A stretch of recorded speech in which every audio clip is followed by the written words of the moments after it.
Hi, இன்றைக்கி வந்துட்டு நம்ம கருவாட்டு சம்பல் பண்ண போகிறோம். இந்த கருவாட்டு சம்பல் வந்து மலேசியா, சிங்கப்பூர், ஸ்ரீலங்கா சைட் ரொம்ப ஃபேமஸ்ஸு. இது வந்துட்டு அஃப்ரெஷ்ஷுங்க. இந்த அஃப்ரெஷ் வந்துட்டு எனர்ஜி ட்ரிங்க்கு. இது ஃபேட் லாஸ்க்கு ஹெல்ப் கொடுக்கும். இது சுடுதண்ணியில் குடிக்கும்போது நல்லா எனர்ஜிட்டிக்காக நம்ம ஒர்க் பண்ணுவோம். சரிங்களா? ஓகே.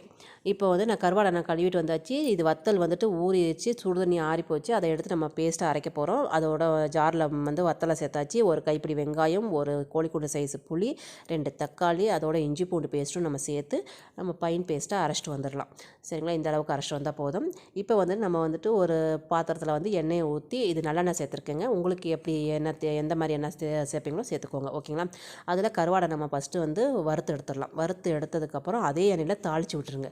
அந்த எண்ணெய் சூடாக இருக்கணும். கடுகு சேர்த்துக்கோங்க. கடுகு பொரியும், கருவேப்பிலையும் வத்தலையும் சேர்த்துக்கோங்க. அதுக்கப்புறம் வந்துட்டு வெங்காயம் சேர்த்து நல்லா வதக்கி விடுங்க. வெங்காயம் ப்ரௌன் கலர் ஆகணும்னு அவசியம் இல்லைங்க.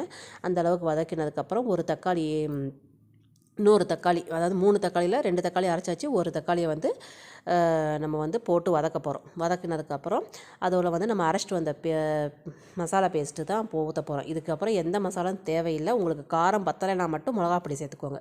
வேறு எந்த மசாலாவும் தேவையில்லைங்க. சிம்பிளான குழம்பு, ஆனால் ரொம்ப டேஸ்ட்டாக அல்டிமேட்டாக இருக்கும். சரிங்களா? இந்த குழம்புக்கு தேவையான அளவு உப்பு சேர்த்துக்கோங்க. உப்பு சேர்த்து நல்லா ஒரு செகண்ட் கலந்ததுக்கப்புறம் நம்ம கருவாடை பொரிச்சு எடுத்துருக்கலாம் இல்லைங்களா, அந்த கருவாடை வந்து இதில் சேர்த்துக்கோங்க.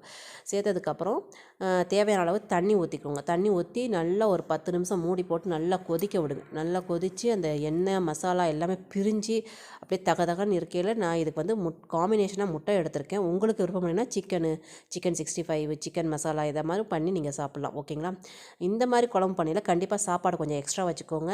பத்தாதுங்க, சாப்பாடே பத்தாது, அந்தளவுக்கு நல்லா டேஸ்ட்டாக இருக்கும். செஞ்சு பார்த்துட்டு எப்படி இருக்குன்னு கமெண்ட் பண்ணுங்கள். இந்த வீடியோ பிடிச்சிருந்தால் லைக், ஷேர், சப்ஸ்கிரைப் பண்ணுங்கள். சரிங்களா? இது குழந்தைங்களும் விரும்பி சாப்பிடுவாங்க, பெரிய ஆளுங்களும் சாப்பிடுவாங்க. இது ஐர மீன் தான். உங்களுக்கு வேணும்னா நெத்திலி மீன் கூட, நெத்திலி கருவாடை கூட நீங்கள் சேர்த்து பண்ணலாம். ஓகேங்களா? தேங்க்யூ. கண்டிப்பாக உங்கள் ஃப்ரெண்ட்ஸுக்கு ஷேர் பண்ணுங்கள்.